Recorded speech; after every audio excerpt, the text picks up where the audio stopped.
April 19న తూర్పుగోదావరి జిల్లాలో జరిగింది. దాన్ని మొత్తం ఎపిసోడ్ అంతా అక్కడి నుంచి వచ్చింది. సత్యనారాయణ జనసేన నేత చేసేదాన్ని మొత్తం అంతా తిప్పి నా మీద పెట్టడానికి వాళ్ళ తమ్ముడిని కప్పిపించుకోవడానికి చేశారు.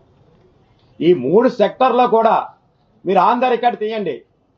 ఇదే దిల్ రాజు సోదరుడు శిరీష్ రెడ్డి ప్రకటించాడా లేదా? ఏమని ప్రకటించాడు?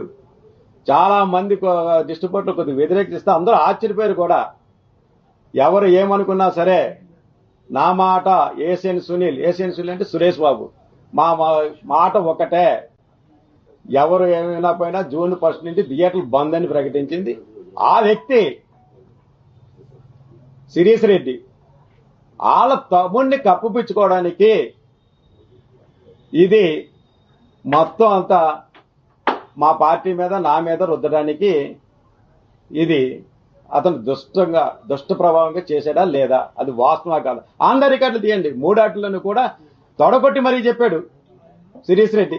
ఎట్టి పరిస్థితుల్లో 3 సెక్టార్లో ఈ 3 సెక్టార్ మీటింగ్ లో కూడా 1వ తారీఖు బంద్ చేస్తున్నాను. అది నిజం కాదా? ఇదంతా ఒక ఎత్తు. మీకు ముఖ్యమైన విషయం మీకు చెప్తున్నాను.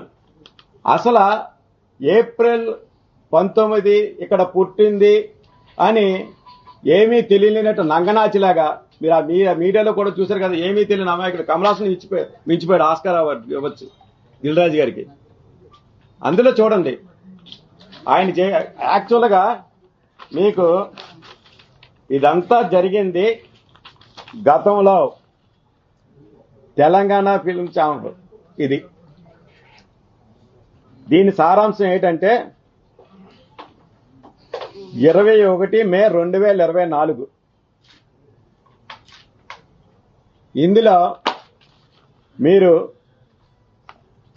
ఈ రోజు అనగా 21 మే 2024 ఈ కింది పేర్కొన్న సభ్యులు మీటింగ్ లో పాల్గొని ఉన్నారు. మొట్టమొదటి పేరు ఎవరు? శిరీష్ రెడ్డి గారు. ఎవరు శిరీష్ రెడ్డి గారు అంటే దిల్లిరాజు తమ్ముడు. ఇతను తప్పించడానికే నా మీద పెట్టాడు. చూసుకోండి, ఇది దిల్రాజు తమ్ముడు.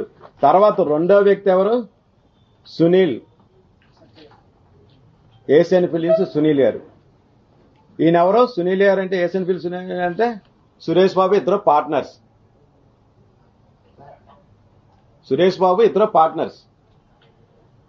వీళ్ళంతా కలిసి ఈ మీటింగ్ లో ఎగ్జిబిటర్ అందరూ మనుగడ కోసం చర్చించడం జరిగింది.